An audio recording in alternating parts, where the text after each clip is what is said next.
Welcome to this explainer. What if I told you there's a legal way to basically cheat your way to success?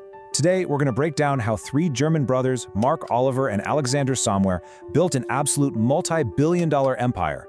And the crazy part? They didn't do it by being original. Not at all. They did it by completely mastering the art of execution.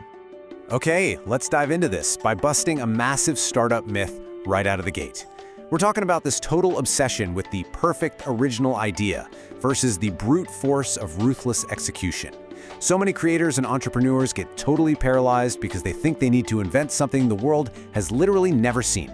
But the Samwer Brothers, they proved that starting from proof, taking what already works and just out-executing everyone else can be infinitely more powerful than starting from zero.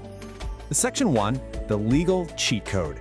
Let's rewind to 1999. Oliver Samwer was a university student totally obsessed with the American internet boom. And he notices that eBay is just exploding in the US. He actually wrote his thesis on America's most successful startups. And he realized these companies weren't winning just because of their ideas. They were winning because they launched fast and scaled before anyone else could react. So he reaches out to eBay via email, hoping to help bring them to Germany. And they completely ignore him. So what do the brothers do? They don't reinvent the wheel. They simply built a Lando, an exact German replica of eBay. To get it off the ground, they were actually listing their own old train sets and roller skates. It wasn't original, but man, their execution was sharp. Now what's really wild here is the sheer speed of their success. Alando gained serious traction, fast. When eBay's founders finally realized what was happening over in Germany, they panicked. Instead of fighting them from scratch, eBay executives flew to Berlin and bought Alando for $43 million just to eliminate the threat. From launch to a multi-million-dollar acquisition, it took exactly 100 days. Speed proved to be their ultimate competitive advantage, creating a pressure that even a giant like eBay just couldn't ignore. Section 2, the 7-step playbook. Now, a $43 million win is massive, but it wasn't just a lucky break. And they definitely didn't just take their money and retire to a beach. They realized they'd uncovered a repeatable pattern for wealth generation. So, they built a highly structured 7-step machine.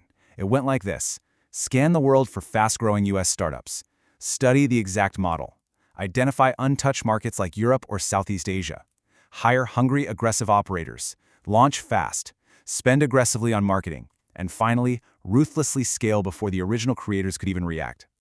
They were stealing ideas like artists, sure, but they were winning entirely on pure, unadulterated execution.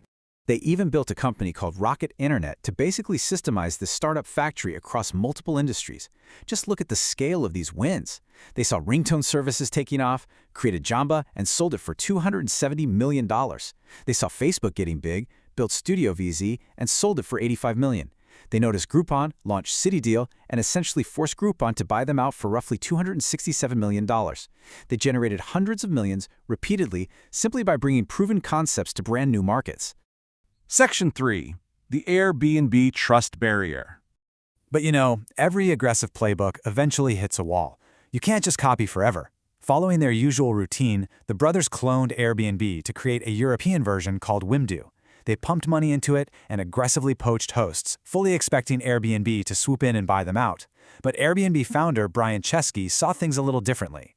He recognized the Samwers as mercenaries, people just chasing a quick flip, rather than missionaries who were building a long-term culture. So Chesky made a bold move. He chose to simply ignore them instead of buying them out. No buyout, nothing. This was a massive wake-up call.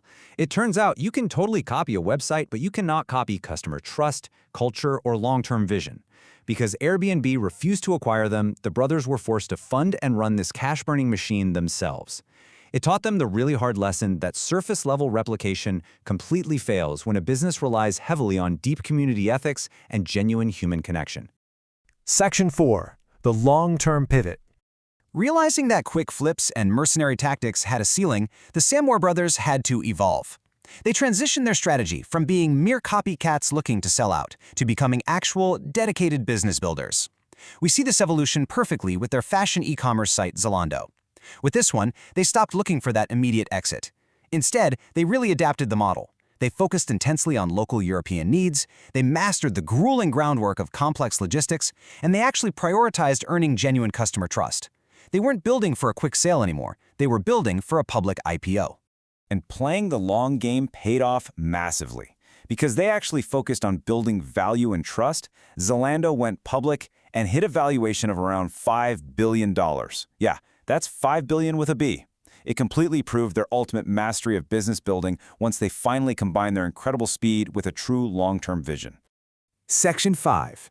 Execution over originality.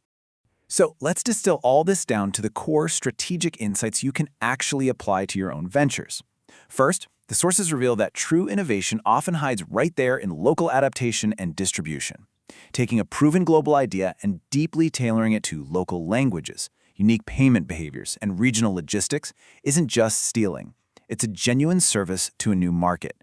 Bringing a proven product to an underserved audience is a massive value creator all by itself.